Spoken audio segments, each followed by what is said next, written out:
यह प्रत्यास्थ गुणांक का डेफिनेशन लिखो।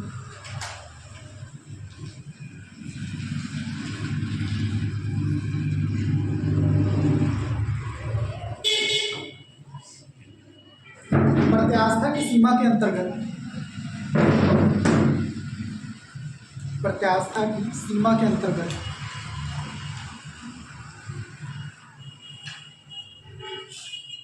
अनुदैर्ध्य प्रतिबल और अनुदैर्ध्य विकृति, अनुदैर्ध्य प्रतिबल और अनुदैर्ध्य विकृति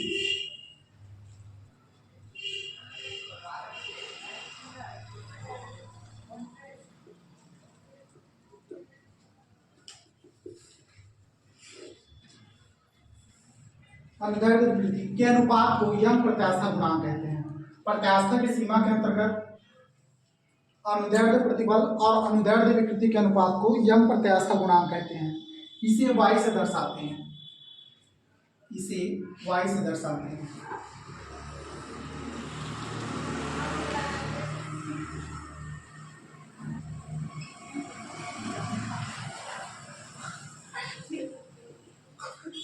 ठीक है, यंग प्रत्यास्था गुणांक इसी को हो जाएगा यहाँ पर अनुदैर्ध्य प्रतिबल अपॉन अनुदैर्ध्य विकृति। ठीक है, यंग प्रत्यास्था गुणांक को बेटा y से दर्शाते हैं। y इक्वल टू कितना हो जाएगा, अनुदैर्ध्य प्रतिबल अपॉन अनुदैर्ध्य विकृति।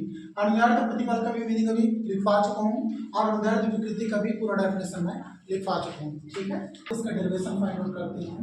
यहाँ पे नीचे लिखना, मान लो किसी के नीचे लिख लेना, मान लो किसी तार की प्रारंभिक लंबाई, किसी तार की प्रारंभिक, मान लो किसी तार की प्रारंभिक लंबाई L तथा अनुप्रस्थ काट का क्षेत्रफल A है। अनुप्रस्थ काट का क्षेत्रफल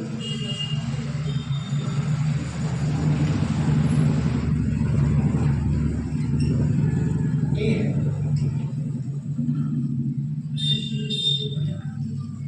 उस पर विरूपक बल F लगाने पर, उस पर विरूपक बल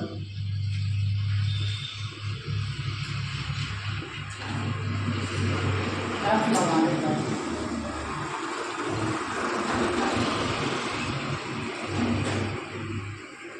उसमें लंबाई में L की वृद्धि हो जाती है, उसमें लंबाई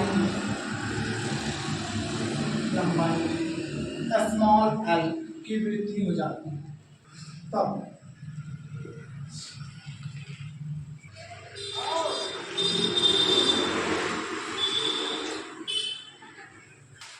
ठीक है, यंग प्रत्यास्था गुणांक का आप लोग डेफिनेशन लिखो। डेफिनेशन भी यही लिखो, यंग प्रत्यास्था गुणांक क्या होता है, अनुदैर्ध्य प्रतिबल और अनुदैर्ध्य विकृति दोनों का क्या होता है, अनुपात होता है। यही लिखो ना, ठीक है, तो ये लिखे हो गए। तो यंग प्रत्यास्था गुणांक y इक्वल टू कितना है, अनुदैर्ध्य प्रतिबल अपॉन अनुदैर्ध्य विकृति।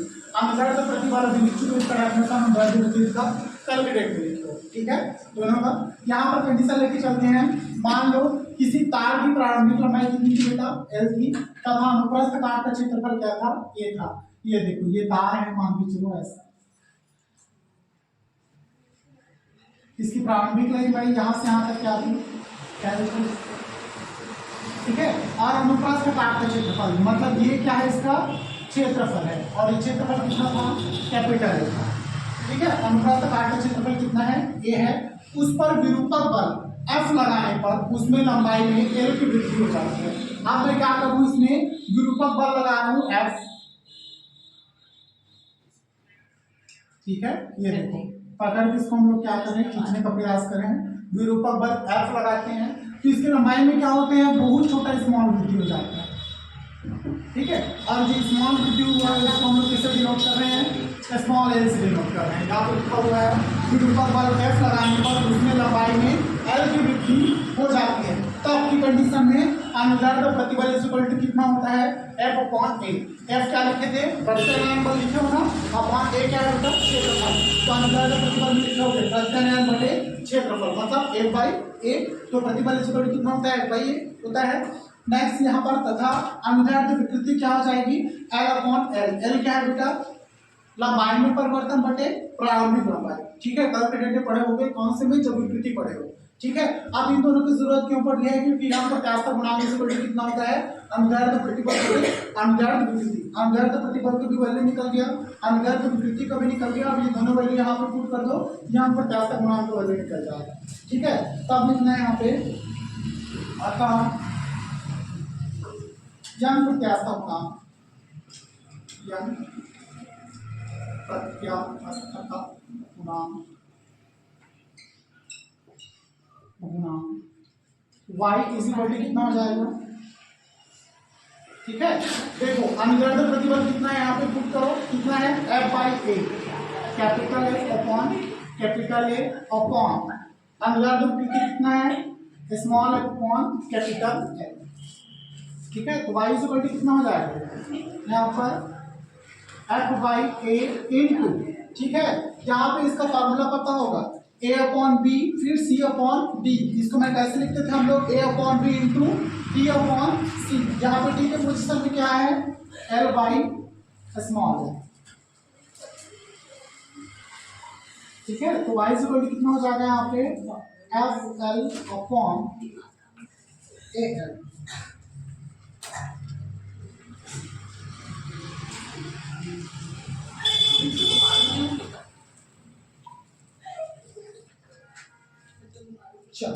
ये हो गया, ये रिलेशन याद रखना। y इक्वल कितना हो जाता है, F L upon L. F क्या है यहाँ पर प्रत्यानयन बल, एल क्या है प्रारंभिक लंबाई, ए क्या है क्षेत्रफल और एल क्या है लंबाई में परिवर्तन। ठीक है, यहाँ पर देखो, यहाँ पे y का मान निकाले हम लोग, y का मान कितना निकला, एफ एल अपॉन एल। अब इस कंडीशन में यदि किसी यही क्या है, किसी तार के पदार्थ का क्या है, यंग प्रत्यास्थ गुणांक का फार्मूला है, जो कि यहाँ पे लिखा है। यंग प्रत्यास्थ गुणांक बोले तो आपको यहीं तक फाइंड आउट करना है। ठीक है, लेकिन आगे की कंडीशन क्या हो जा रही है यहाँ पर, जो इक्वेशन नंबर 1 दिया है, इसमें अगर हम किसके लिए निकाले, एकांक लंबाई के लिए निकाले, ये क्या होगा, एकांक क्षेत्रफल। ये इक्वेशन दिया ना, मतलब कि एकांक लंबाई एकांक क्षेत्रफल पढ़ते थे ना, एकांक मतलब किसी एक यूनिट के क्षेत्रफल के निकालेंगे, तो उसके लिए क्या हो जाएगा, ए का मान 1 हो जाएगा, इक्वल टू 1।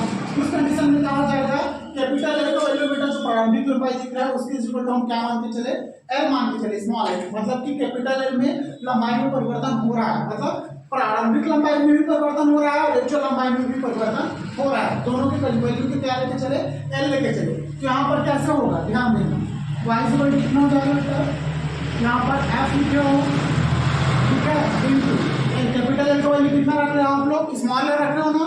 यहाँ से देखो, चलिए फार्मूला लिख देते हैं, y इक्वल टू कितना है यहाँ पे, इसको लिखना ना, ठीक है, अपॉन कितना है, एल है। अब देखो यहाँ पे वैल्यू देखो, यहाँ पे a इक्वल टू कितना है, 1 लेके चलना है तो नीचे में आएगा, l इक्वल टू कितना लेके चलना है, l लेके चलना है, तो l इक्वल टू यहाँ पर क्या पुट करोगे, l पुट करोगे, तो ऐसे से इंटू कितना हो गया, l अपॉन a का मान कितना लेके चल रहे हो, 1 इंटू l का वैल्यू पहले से l है, ये l से l क्या हो गया, कैंसिल आउट, 1 कितना बचा, a बाई 1 ये बचा है। तो y इक्वल टू मैं डायरेक्ट इसको ऐसे नहीं लिख सकता, हो जाएगा ना। ठीक है, यही वैल्यू यहाँ पे लिखा है बेटा। ठीक है, किस लिए निकाले हैं, क्योंकि हम लोग किसके निकाल रहे हैं, एकांक क्षेत्रफल के निकाल रहे हैं, इस वजह से कितना हो जाएगा, a इक्वल टू 1 लेके चलेंगे। एकांक लंबाई एकांक क्षेत्रफल पढ़े होंगे, एकांक में निकालेंगे। नेक्स्ट लिखो, इसका थोड़ा सा थ्योरेटिकल फॉर्म लिख लेना, अतः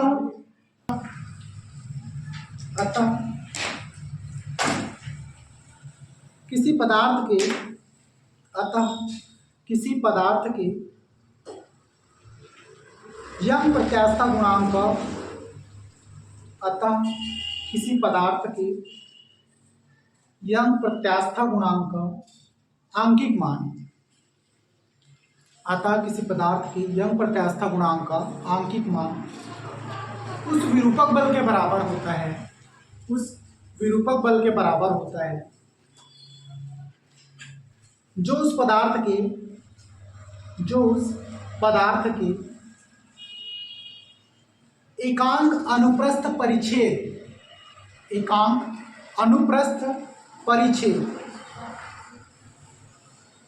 जो उस पदार्थ के एकांक अनुप्रस्थ परिच्छेद, जो उस पदार्थ के एकांक अनुप्रस्थ परिच्छेद वाले तार की लंबाई को,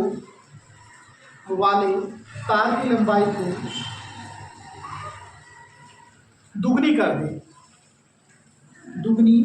दे,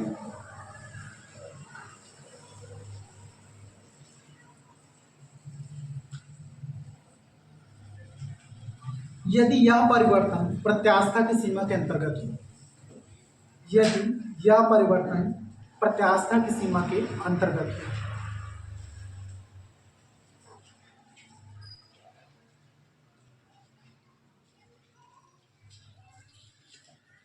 कई दफा ऐसा होता है कि हम एक तार लेते हैं, एक लोहे का रॉड लेते हैं, उस पर हम बल लगाने का प्रयास करते हैं, खींचने का प्रयास करते हैं, ठीक है, लेकिन क्या हम उसमें परिवर्तन कर पाते हैं क्या उसकी स्थिति में? कई दफा ऐसा होता है कि नहीं कर पाते हैं। एक तार पकड़ के देखो, तुम लगाओगे बल, ठीक है, खींचने का भी प्रयास करोगे, लेकिन कई दफा क्या होता है, तुम खींच भी लोगे, लेकिन क्या होता है, वो परिवर्तन आपको दिखाई देता है क्या? नहीं दिखाई देता है। ऐसा बिल्कुल नहीं लगता है कि वो तार खींचा है, लंबा हो गया है, नहीं पता चलता। लेकिन ऐसा बिल्कुल नहीं है कि यथार्थता में उसमें बिल्कुल भी परिवर्तन देखने को ना मिले। अगर आपने बल लगाया है बिल्कुल, तो उसमें कोई ना कोई परिवर्तन हुआ होगा, हालांकि आपको नाम आपको से वो दिखाई दे या ना दे, लेकिन कोई ना कोई परिवर्तन क्या होता है बेटा, उसमें होता है। न्यूटन प्रति मीटर स्क्वायर, और इसका विमी सूत्र क्या हो जाएगा? सेम भाई, कोई अंतर नहीं। ml to the power minus ml to the power minus 1 और t to the power कितने होते हैं? माइनस। चलो इसका डेफिनेशन देखते हैं। प्रत्यास्थता की सीमा में, प्रत्यास्थता की सीमा में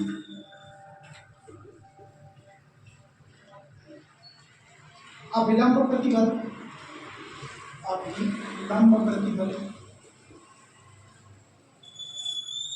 प्रत्यास्थता की सीमा में अभिलंब प्रतिबल तथा आयतन विकृति,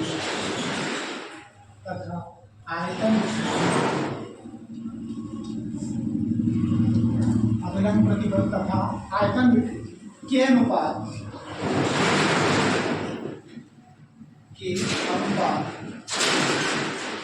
उस वस्तु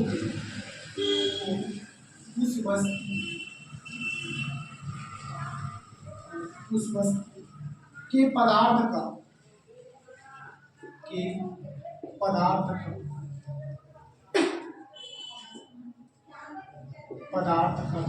आयतन प्रत्यास्था गुणांक है।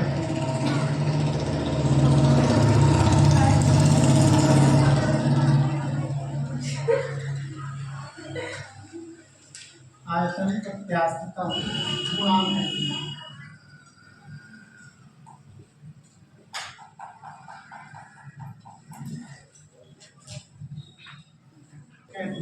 इसे के से दर्शाते हैं।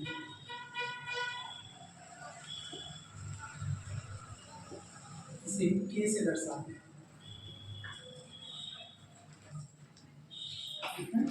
यहाँ पे आयतन प्रत्यास्थता गुणांक बराबर क्या हो जाएगा बेटा? अभिलंब प्रतिक्रिया अपॉन आयतन विकृति। अभिलंब प्रतिक्रिया अपॉन कितना हो जाएगा? आयतन विकृति।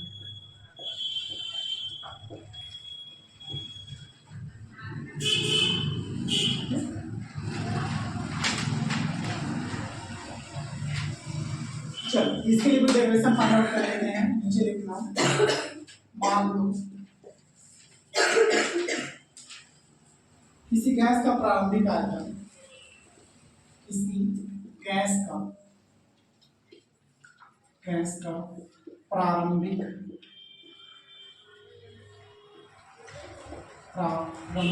आयतन, मान लो किसी गैस का प्रारंभिक आयतन तथा प्रारंभिक ताप लिख लिए। क्या एक्सप्लेन करूं? ठीक है, यहाँ पर देखो, यहाँ पर क्या है बेटा, हम दो बीकर लिए हैं, ठीक है, दोनों बीकर मतलब कि एक ही बीकर है लेकिन दो स्थितियां हैं, ठीक है।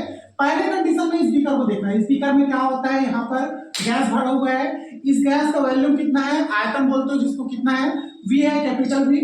ऊपर से मैं क्या करता हूँ, यहाँ से इसके बॉर्डर लगा हुआ है, ऊपर से इस गैस को क्या करता हूँ, ऐसे दबाने का प्रयास करता हूँ। कौन से बल से दबा रहा हूँ, P फोर्स से दबा रहा हूँ। P क्या है, पावर है, फोर्स बोलते हो जिसका मतलब पावर है, प्रेशर है, ठीक है। P क्या है, प्रेशर है, P प्रेशर से इसको क्या कर रहा हूँ, नीचे की तरफ ऐसे दबा रहा हूँ, ठीक है। पहले की कंडीशन में सिर्फ P पर लग रहा था, ठीक है। अब क्या कर रहा हूँ, मैं इसमें बल के मान को क्या कर रहा हूँ बेटा, बढ़ा रहा हूँ। मतलब पहले कैपिटल P लग रहा था, अब छोटा सा स्मॉल p और ऐड कर दिया। अब बल का मान क्या हो गया, पहले की अपेक्षा बढ़ गया, ठीक है। पहले गैस यहाँ तक था, ज्यादा फोर्स लगाया, ज्यादा दबाव लगाया तो गैस कंप्रेसर की कितना हो गया, कम हो गया। अब गैस कितना तक है, इतना है। तो पहले गैस का आयतन कितना था, कैपिटल V। अब फोर्स का मान बढ़ा तो फोर्स मान बढ़ा, मत फोर्स बोलते हैं, प्रेशर का मान बढ़ा, ठीक है। प्रेशर का मान बढ़ा तो कितना हो गया, P प्लस P। तो क्या गैस का आयतन कम नहीं होगा क्या, पहले V था, अब क्या हो जाएगा, थोड़ा सा आयतन कम हो जाएगा। तो पहले थोड़ा सा आयतन कम होगा, कैसे निकालेंगे, जितना आयतन था उसमें से छोटा सा आयतन क्या करेंगे, घटा देंगे, मतलब कि कैपिटल V माइनस स्मॉल, ठीक है। फिर यहाँ पर दोनों की डिनोटेशन समझ में आया। पहले प्रेशर P था, थोड़ा सा प्रेशर बढ़ा तो इसको कितना लिखेंगे, P प्लस P। पहले आयतन कितना था, V था, थोड़ा सा आयतन घटाएंगे तो उसको कैसे लिखेंगे, V माइनस V, ठीक है। आई होप सो समझ में आ गया होगा। चलो यहाँ पर बात कर लेते हैं। यहाँ तक पूरा समझ में आ रहा होगा कि डेफिनेशन का ही हिस्सा है, ठीक है। तुम लोग लिखे होगे आयतन प्रत्यास्थ का गुणांक क्या है, उसका डेफिनेशन लिख रहा है, और आयतन प्रत्यास्थ का गुणांक इसको कितना होता है, अवलंब प्रतिक्रिया फॉर्म आयतन। ये तो कुछ नहीं लिखा है रे, पढ़ो ध्यान से, यही लिखा है और कुछ नहीं लिखा है इसमें, ठीक है। क्या लिखा है, प्रत्यास्थता की सीमा में अविलंब प्रतिबल तथा आयतन विकृति के अनुपात को उस वस्तु का आयतन प्रत्यास्थ का गुणांक कहते हैं। बस यहाँ पे लिखा हुआ है। अगर ये कुछ समझ नहीं आ रहा तो बस एक ही चीज याद होगा, आयतन प्रत्यास्थ का गुणांक किसको कहते हैं, अविलंब प्रतिक्रिया, और आयतन विकृति के अनुपात को क्या कहते हैं, आयतन प्रत्यास्थ गुणांक। बस बाकी किसी से कुछ इससे कोई मतलब नहीं, इतना भी लिखोगे 100% राइट है, एक नंबर भी नहीं कटेगा, ठीक है। एसडीज लिखने की कोई जरूरत नहीं है, ऐसा बस लिखो। यहाँ पर बस ये याद है ना, इसी को डेफिनेशन बना के लिखो, अविलंब प्रतिक्रिया और आयतन विकृति के अनुपात को क्या कहते हैं, आयतन प्रत्यास्थ गुणांक, हो गया। बाकी कुछ लिखने की जरूरत नहीं है, ठीक है। तो इसमें समझने जैसा कुछ नहीं है बेटा, इसमें एक्सप्लेन करने वाला अगर कोई चीज होता तो मैं एक्सप्लेन करता हूँ, ठीक है। नहीं है इसमें एक्सप्लेन करने वाला कुछ। हाँ, नीचे की कंडीशन देखो, अभी जितना एक्सप्लेन किया वो सारी चीजें यहाँ पर लिखी हुई है। क्या लिखा हुआ है, मान लो किसी गैस का प्रारंभिक आयतन कितना है, V, जो कि डायग्राम में भी आपको दिख रहा है, V है उसका प्रारंभिक आयतन, तथा प्रारंभिक दाब कितना है, P, जो कि आपको डायग्राम में दिख रहा है, प्रारंभिक दाब कितना है, P है। यदि गैस के दाब को P प्लस P कर दिया जाए, जो कि वहां पर सेकंड वाले डायग्राम में दिख रहा होगा, गैस का ताप बढ़ा के क्या कर दिए, P प्लस P। अगर गैस का ताप बढ़ा के P प्लस P करेंगे तो उसका आयतन क्या होता है बेटा, V से घटकर कितना हो जाता है, V माइनस V हो जाता है। पूरा समझ में आया, थ्योरी क्या लिखा है, जो वहां पर बताया वही एक्सप्लेन करके थ्योरी लिखा है। और इस कंडीशन में क्या होता है बेटा, क्योंकि दाब बढ़ने पर आयतन क्या होता है बेटा, घटता है। तो जैसे जैसे दाब का मान बढ़ते जाएगा, गैस का आयतन क्या हो जाएगा, लगातार कम होते जाएगा। जितना दाब बढ़ाओगे उतना गैस का आयतन क्या हो जाएगा, कम होते जाएगा। यही आयतन प्रत्यास्थ गुणांक है। इसके आगे फिर डायरेक्ट हम लोग इसका न्यूमेरिकल डेरिवेशन है वो करते हैं। अभी हम दाब में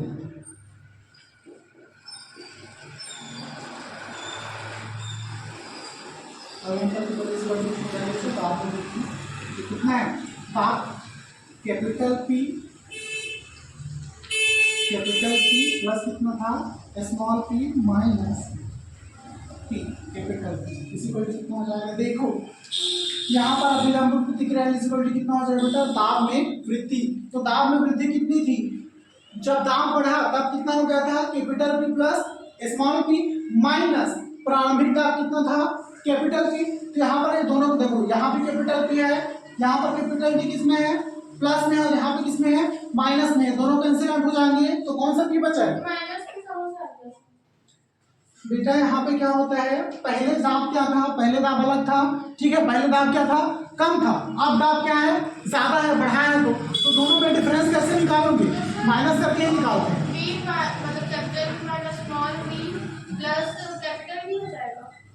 हाँ ये कैपिटल है ये, तो आयतन भी क्या होगा, आयतन भी घटेगा। पहले आयतन ज्यादा था, उसके बाद क्या हो गया, आयतन कम हो गया। लेकिन दाब क्या था बेटा, पहले कम था, अब क्या हो गया है, बढ़ गया है। ठीक है, तो इस कंडीशन में क्या लिखे, पहले बढ़ा हुआ था, ठीक है, मतलब ज्यादा वैल्यू माइनस कम वैल्यू, तो कितना लिखे, p plus P minus P, तो स्मॉल पी आ गया। ठीक है, वैसे से हम आयतन में करेंगे, आयतन में भी ज्यादा आयतन माइनस कम। ठीक है, आयतन में भी सेम चीज करेंगे। यहाँ पर अभिगम प्रतिबल इसको कितना हो जाएगा, दाब में थी, तो ये आ गया स्मॉल पी है। इसको कितना हो जाएगा, आयतन में परिवर्तन अपना प्रारंभिक वही आयतन में परिवर्तन, ठीक है, अपॉन कितना हो जाएगा, प्रारंभिक आयतन।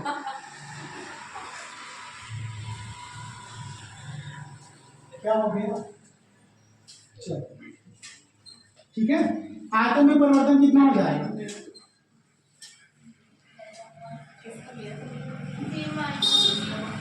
आयतन में परिवर्तन को कैसे लिखोगे, ज्यादा आयतन किस, capital V minus small V minus क्या हो जाएगा, कैपिटल वी अपॉन प्रारंभिक आयतन कितना था, कैपिटल वी था, प्रारंभिक आयतन था कि नहीं था। आयतन में परिवर्तन capital V minus small V minus क्या हो गया, कैपिटल वी अपॉन प्रारंभिक आयतन कितना था, ये था। तो यहाँ पर डायरेक्ट क्या हो जाएगा, चलो माइनस करो, कैपिटल वी से कैपिटल वी कट गया, माइनस हो गया नहीं पूरा, तो क्या बचा ऊपर में, माइनस स्मॉल वी अपॉन कितना बचा बेटे नीचे में, कैपिटल वी। आयतन प्रकाश का गुणांक इक्वल टू कितना हो जाएगा यहाँ पे, अभिलंब प्रतिबल अपॉन आयतन विकृति, अभिलंब प्रतिबल अपॉन आयतन विकृति। चलो अब सभी का वैल्यू निकाल चुके हो तुम लोग। अभिलंब प्रतिबल का वैल्यू कितना निकला था, अभिलंब प्रतिबल कहाँ है वैल्यू, स्मॉल पी, ठीक है, याद रखना स्मॉल पी है। और आयतन विकृति कितना निकला है, माइनस वी अपॉन वी। यहाँ पर देखो अभिलंब प्रतिबल कितना निकला था, स्मॉल पी अपॉन आयतन विकृति कितना निकला था बेटा, माइनस वी अपॉन कितना था, कैपिटल वी। ठीक है, स्मॉल वी कैपिटल वी अलग अलग बनाना, अलग अलग डिनोट करना है, सुना, छोटे को छोटा, बड़े को बड़ा। हाँ, अभिलंब प्रतिक्रिया क्या होता है, अभिलंब प्रतिबल क्या होता है, दाब में वृद्धि के बराबर होता है।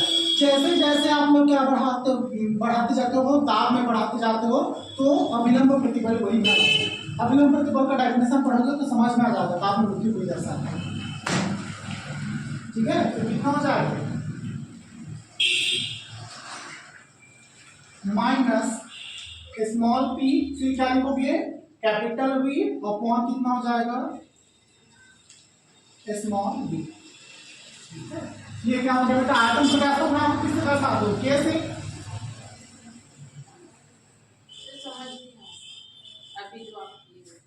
ये समझ नहीं है। देखो आयतन विकृति का वैल्यू निकाले, अभिलंब प्रतिबल का वैल्यू कितना निकला था, यहाँ पर स्मॉल पी निकला था।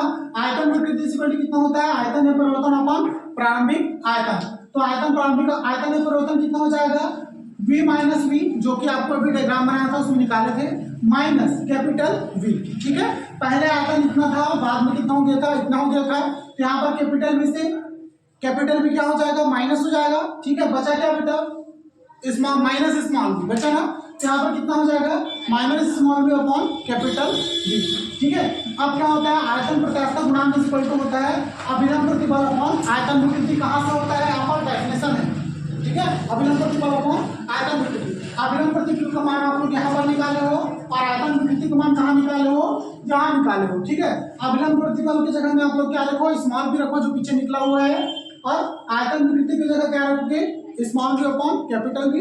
अब देखो ये जो कैपिटल भी दिख रहा है बेटा, ये ऊपर चला जाएगा, ऊपर चला जाता है। ठीक है, तो यहाँ पर कितना हो जाएगा, और माइनस चिन्ह है, ये माइनस चिन्ह नीचे में लगा है ना, इसको हम लोग यहाँ पर लगा सकते हैं साइड में। ठीक है, ऐसा कोई इशू नहीं है कि नीचे का माइनस ऊपर नहीं जा सकते या साइड में नहीं जा सकता है। नीचे रहेगा तब भी इसको माइनस में ही दर्शाओ। ठीक है, ऐसे लिखना ही पड़ता है, ये एक्चुअली में यहाँ पर लिखो या यहाँ पर लिखो, एक ही चीज है। ठीक है, लेकिन इसको यहाँ पर लिखते हैं। ठीक है, तो माइनस पी कैपिटल भी अपॉन कितना हो जाएगा बेटा, स्मॉल। ठीक है, हाँ, ये टोटल होल सभी के माइनस को दर्शाता है। ठीक है। मल्टीप्लाई में हो तो ऐसा लिख सकते हैं, प्लस माइनस में ऐसा मत करना, प्लस माइनस में जिसका माइनस है वही उसके पास रखेगा, मल्टीप्लाई में आगे पीछे तब भी दोनों का होगा, लेकिन जनरली नीचे में नहीं दर्शाते बेटा, ऊपर में नहीं। ठीक है, इसके नीचे लिखो यही आसन प्रकार का पूर्णांक क्या है बेटा, सूत्र है, यही इसके नीचे लिखना है। और आयतन प्रत्यास्था, आयतन प्रत्यास्था गुणांक का सूत्र है।